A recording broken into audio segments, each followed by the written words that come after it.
Hello, welcome to Unit 1 One-a-Day, episode number 40. This is a request by student.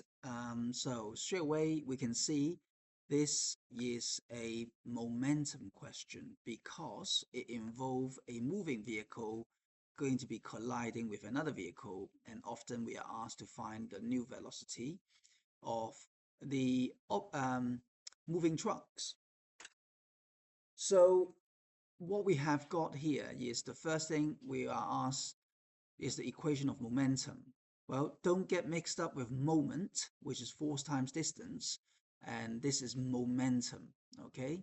So this momentum usually is capital P, and is basically mass times velocity. So next time when you walk and you bump into someone, think about momentum, your mass and your velocity that you're walking, that will produce a momentum. And so therefore it's mv. Okay. So just after the collisions, we need to work out the velocity of this truck.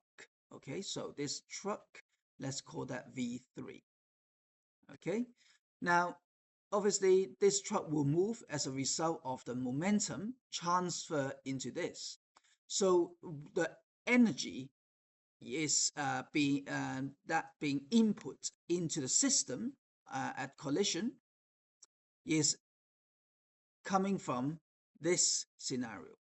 So that means whatever momentum at the start, which is m1 times v1, this momentum must equal to the momentum of the after collision of this truck and its new velocity added to this empty truck mass and then times by a velocity v3.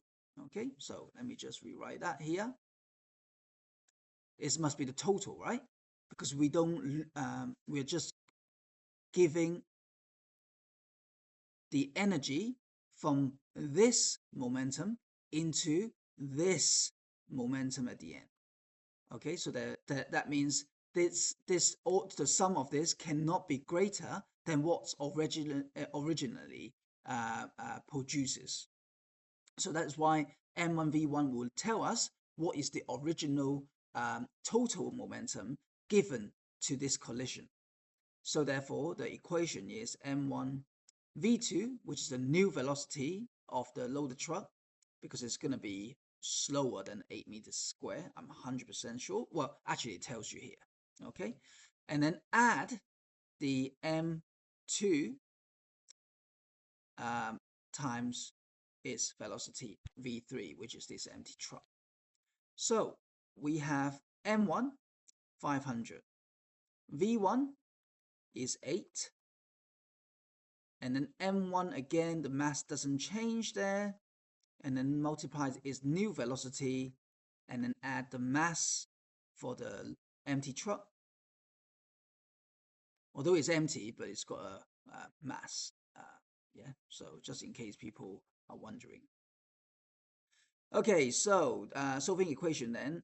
So we have 4,000 equal to 2,500, and then add 200 v3. Okay, easy. So subtract 2,500 on both sides. So I will use this to show you the method. So that means that becomes 0, leaving you with just 200 v3 on the right hand side. So to finish this off,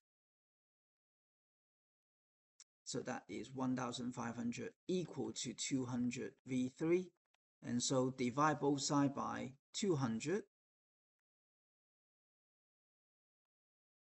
So 20 cancel out, so half of 25 basically.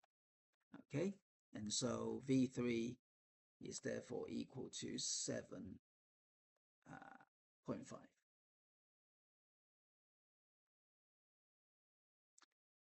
And it's a velocity, so it's meter per second. That's it. All done. Thank you.